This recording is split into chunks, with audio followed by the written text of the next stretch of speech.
I was born in a family where really mom and dad struggled to do gardening, to do agriculture for the family to survive. I ended up liking doing gardening and seeing plants growing around. It is not only as a hobby, but it also helped me to grow spiritually, to see when the plants are growing. And then I do ask myself, Freddy, am I also growing spiritually or what? And you see when things are changing. If I don't pray, I'll wither, I'll dry up like these plants. And it also challenges me, okay, do you have weeds in my life? Yes. If I'm weeding here, do I also weed the whatever in my life, my spiritual journey? I prepare my gardens by the type of manure I use. I don't really go to Bunnings. I just prepare my own manure. And the mixture is with coffee greens, cow dung, and the grass cuttings.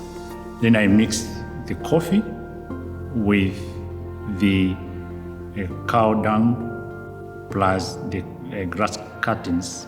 And after 4 or 6 weeks, I just spread in the garden.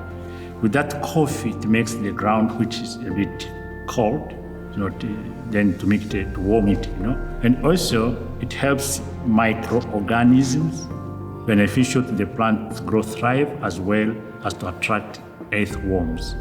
I don't use any chemical in my garden. I hate to eat this food from the grocery, which have been in the fridge for many hours or days and so on. I prefer fresh. When I just eat from my own garden, I really enjoy the meal.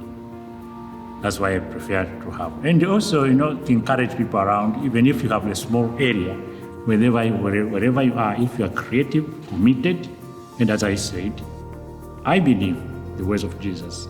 If you have faith like the mustard seed, you can move a mountain. Nothing will be impossible.